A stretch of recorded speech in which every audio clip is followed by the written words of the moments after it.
The ridge burned gold under the afternoon sun, its jagged silhouette stretching like the fanged jaw of a predator poised to strike. Atop it, the soldiers of the Galactic Empire stood in gleaming formation, their crystalline helmets flashing like polished obsidian. Laughter crackled through their comms, casual, confident, dismissive. One of them pointed down into the ravine with a lazy gauntlet. "Is that it? The last human holdout," he scoffed. "They're not even trying to hide."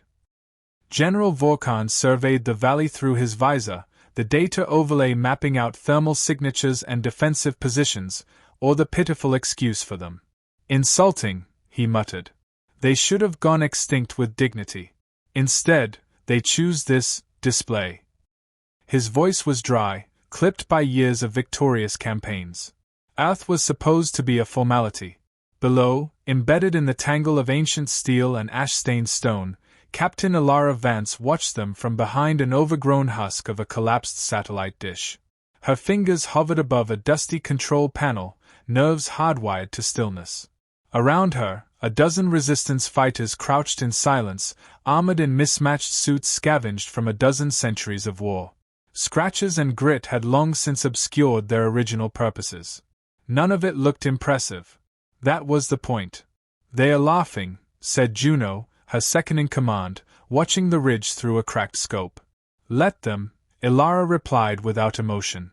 "They've never fought a species like us. They think endurance is weakness."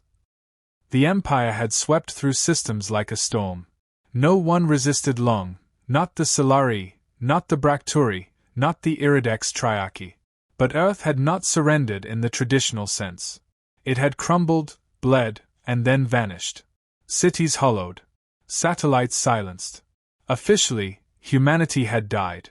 In truth, it had gone to ground. The enemy's laughter turned to preparation. Columns formed. Weapons came online. A hum built in the distance, a familiar prelude to orbital artillery locking in coordinates. "We don't have long," Juno said, eyes flicking to Elara. "The cannon's not tested at this range." "It's not about range," Elara replied. "It's about timing. We fire too soon, they adapt. Too late, we die." Years of hiding in ruins, decoding scraps of alien tech, sacrificing the last of Earth's engineers to the impossible, this was the moment it had been built for. A weapon that didn't fire bullets or plasma, but frequency. Sound at a pitch only the Empire's genetically harmonized nervous systems could detect. They'd called it Project Sundown. Now it was their sunrise. A low rumble shivered through the rocks. Empire transport drones began descending behind the ridge, carrying more troops. "Overkill. Expected." Juno spoke again, softer this time. "If this fails." "It won't," Elara said, but she didn't look at her. Her eyes were on the ridge. On the polished helmets, the flecks of their exosuits. Every ounce of arrogance they wore was the same uniform they'd brought to 1,000 planets before. In the command hub beneath the surface, a technician gave a thumbs up through a cracked feed. The resonance cannon was online, syncing with Earth's magnetic field, building charge. It would not look like a weapon. There would be no beam. No explosion. Just a pulse. And if it worked, it would be the first time the Empire bled. Elara checked her chronometer. 17 minutes. Above, General Vorkan turned from his display. "They haven't even hailed. I expected some last-minute plea. The usual theater." "No response to any channel, sir," an aide replied. Vorkan stared into the valley, frowning. "Then they die without words. Fitting." He raised his arm. The signal for the assault. Elara saw the gesture through a targeting feed. She breathed in once. "Now we listen." From the ridge, plasma rounds screamed down like furious comets, gouging the ground, vaporizing broken pylons and long-dead machines. Shockwaves rippled across the valley. Earth shook, but held. The humans didn't return fire. Not yet. Juno's knuckles whitened. "We're just letting them walk in." "They are not walking in," Elara said. "They are being invited." She tapped her comms once. A signal pulsed below. In the subterrane, Project Sundown activated. It was silent. The Empire soldiers continued forward.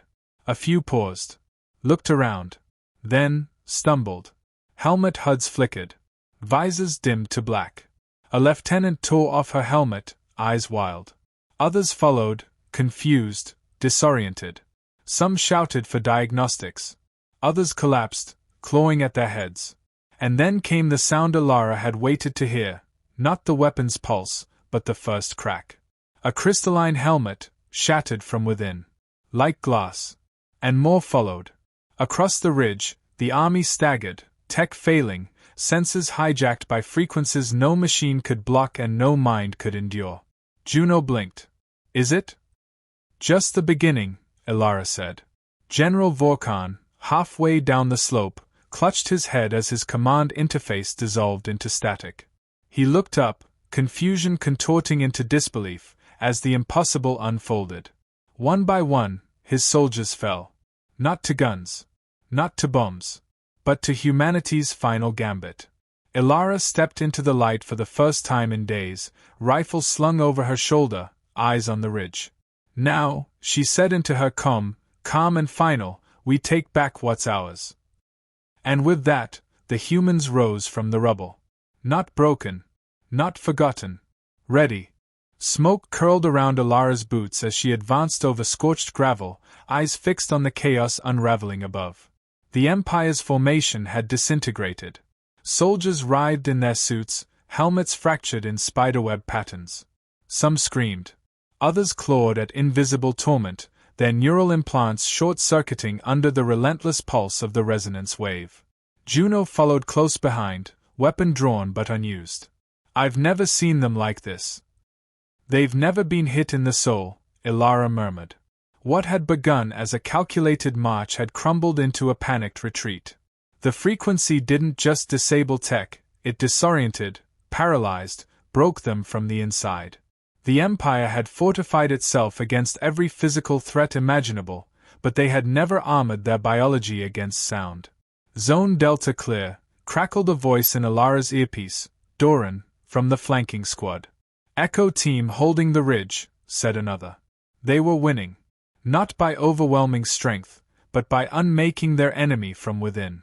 General Vorkon crouched near the ruins of a broken supply crawler, his hands trembling, helmet lost.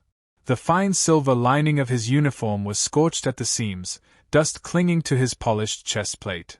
Two of his lieutenants lay unconscious nearby, foaming at the mouth. His comms buzzed with distorted voices, unintelligible, useless.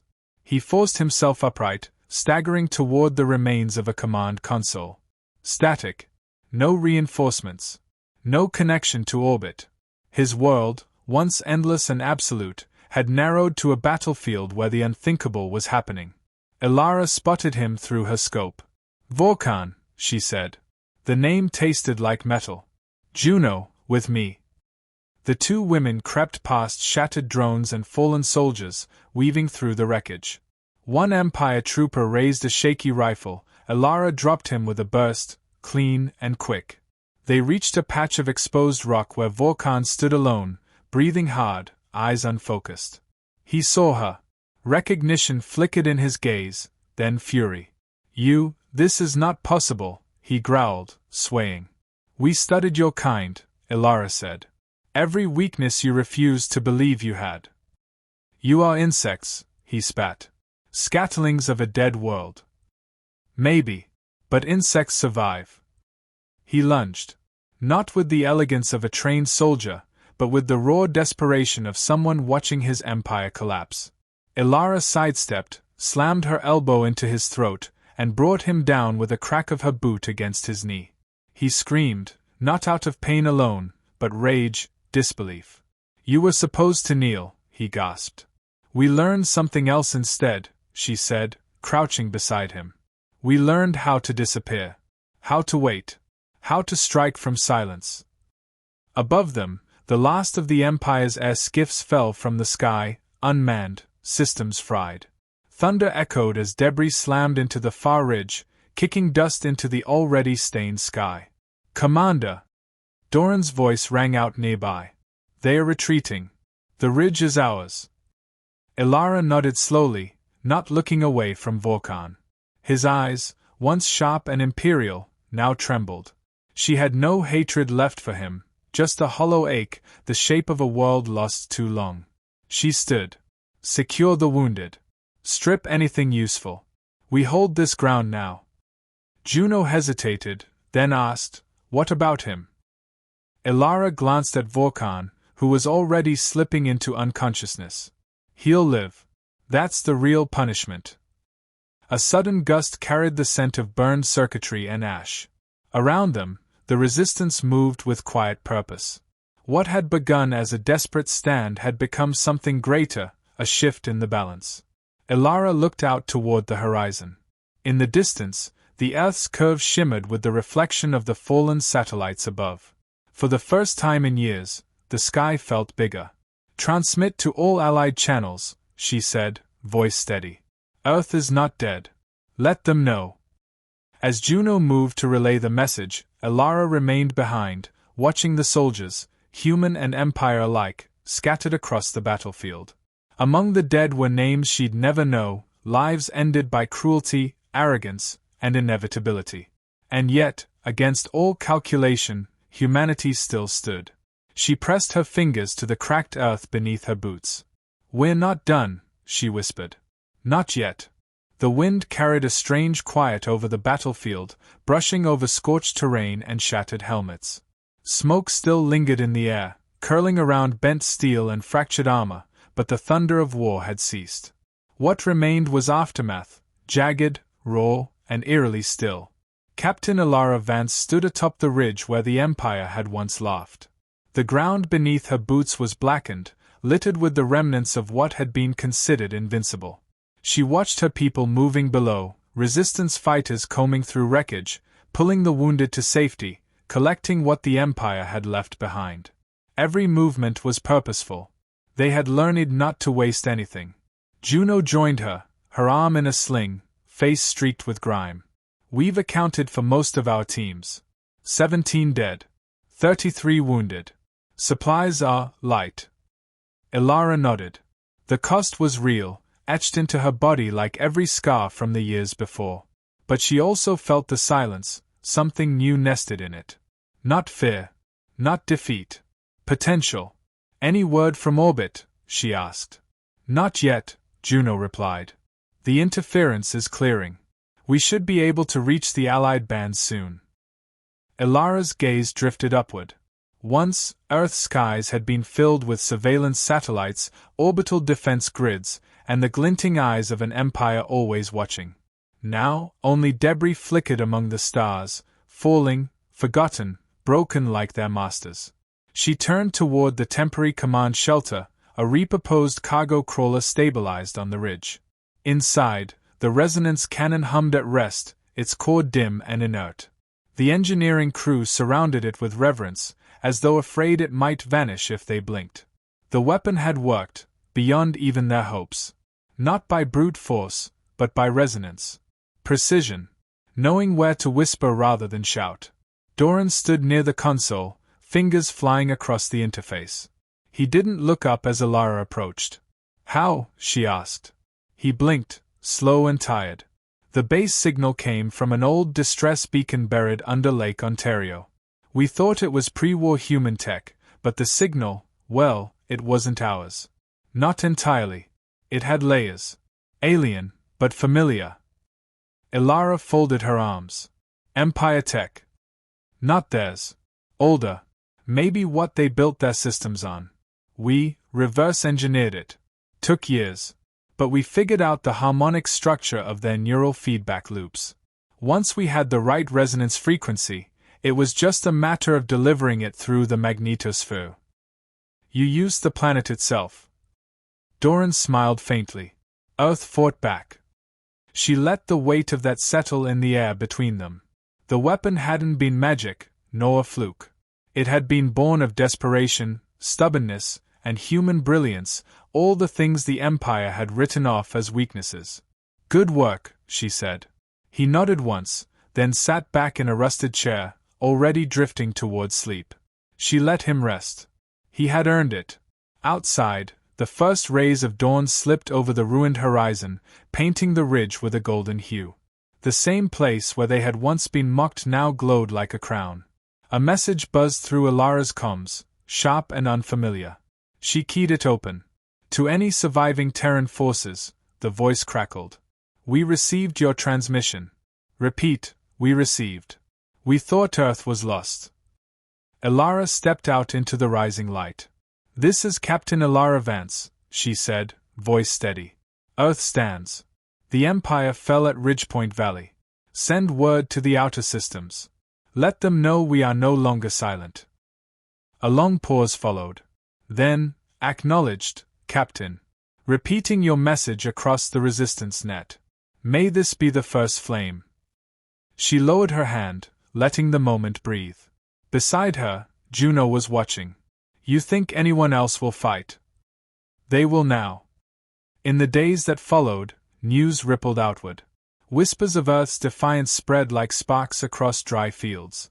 Colonies that had gone dark years ago suddenly flickered back to life, sending encrypted signals, some cautious, others hopeful. A whisper became a murmur became a pulse. Ilara walked through the reclaimed camp, past fighters rebuilding shattered barriers and mapping the next supply route. One boy, no older than 16, saluted her as she passed, eyes bright with something rare, belief. She nodded in return, her face unreadable. Later, when the ridge was quiet again and the bodies had been buried under cairns of stone, Ilara sat alone beside the remnants of the first Empire drop shuttle. Its plating had melted in the assault, curling like the husk of a burned leaf. In her lap, she held a data crystal, salvaged from Vorkan's shattered helmet. It pulsed with encrypted information, unreadable for now. But inside it, she suspected, were keys to something bigger: Empire logistics, fleet positions, protocols. Not just the story of how they conquered, but how they could be dismantled. She slid it into a protective case and clipped it to her belt. The war wasn't over. It had only changed shape. From orbit, a message pinged again. This one she recognized, not from a resistance cell, but from a former colony on Procyon 6. They had heard Earth's call. And they were ready. Ilara stood. We lit the match, she said under her breath. Now let's watch it burn. The atmosphere aboard the converted freighter Sparrow's wake hummed with restrained energy. Its corridors, once lifeless and rusting in a junk orbit over Mars, now buzzed with urgency, engineers rewiring its hull, tacticians crowding over star maps patched together from stolen Empire data, and soldiers pacing like caged storms. Captain Ilara Vance stood in the central command module, her presence drawing a hush from the room without a word. On the screen before her, dozens of planetary systems flickered in red, Imperial strongholds. But in the corner, a scattering of green lights blinked back. Former colonies. Resistance nests. Rogue AI cores. Each one a potential ember. We've confirmed the message reached at least 6 outer colonies, Juno reported, voice tight with exhaustion but edged with purpose. 3 have pledged aid in materials. 1, Procyon 6, offered ships. Ilara's eyes never left the screen. That's 1 more fleet than we had yesterday. Juno nodded. And Vorkan? Ilara hesitated. His awake. Still in isolation. They'll come looking for him. They already are. The intercepted transmission 2 hours earlier had been unmistakable, an encoded Empire signal, bouncing from deep space beacons. Not a rescue. A warning. Ilara had listened to the decrypted message in silence, strategic silence at Ridgepoint registered. Command asset unresponsive. Initiate Reclaimer protocol. Reclaimer. A word soaked in blood across hundreds of systems. The Empire's scorched earth response when a territory went dark. No investigation. No mercy. Just annihilation. We have days at most before they send a scout fleet, Ilara said. We can't hold Earth against that kind of firepower. Not yet. Juno's gaze hardened. Then we don't hold. We scatter. Light more fires. The command door hissed open, and Doran entered, holding the decrypted shard they had recovered from Vorkan's helmet. His face was pale, eyes wide with revelation. This isn't just tactical data, he said, voice trembling. It's a failsafe. Elara turned to him. Explain. They designed their communications web to collapse inward if compromised, an implosion of data integrity. That's standard. But this crystal holds the override key. It can lock out entire fleet groups if inserted into the central relay. A single node breach could shut down any fleet still running the Vulcan protocol. How many fleets use that protocol? Doran looked sick. Almost all of them. He wasn't just a general. He was part of the network itself. Elara absorbed this in silence. For a moment, the room felt frozen. You're saying, Juno said slowly, we could kill their communications across half the sector. If we can get the shard into the right relay, Doran confirmed. But the relay's not here.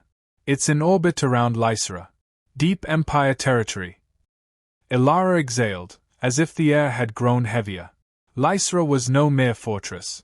It was a symbol. The heart of Empire governance in the core ring. Juno said it first. Suicide. Possibly, Elara replied. But so was Ridgepoint. She stepped forward, fingers tracing the tactical map. We hit Lysera, we shut down half their fleets. No reinforcements. No coordination. The outer systems rise. And we show the rest of the galaxy that they are not gods. Just tyrants built on algorithms and fear. Doran looked between them. We'd need a strike team. Small. Fast. No backup. Elara nodded. We'll take Sparrow's wake. Go silent as far as we can. Once we're in range, we punch through, insert the shard into the relay, and burn out. Even if we succeed, Juno said, we'll be targets everywhere. You realize that? I was already marked the moment we refused to die, Elara said. This isn't about safety. It's about momentum. They think Earth was a fluke. Let's prove it was the first stone. The plan unfolded with brutal efficiency. By the next cycle, Sparrow's wake was prepped for silent travel. They launched under cover of a dying star's radiation flare, their signature mast, invisible to Empire eyes. In the med bay, Vulcan sat restrained, his once immaculate armor stripped, eyes burning with quiet venom. Elara stood before him, holding the crystal between two fingers. You lost, she said. But you're going to help us win. He laughed, dry and broken. You think you're saving your kind. You're just spreading your extinction further. She leaned closer. You don't understand. This isn't about saving us. It's about ending you.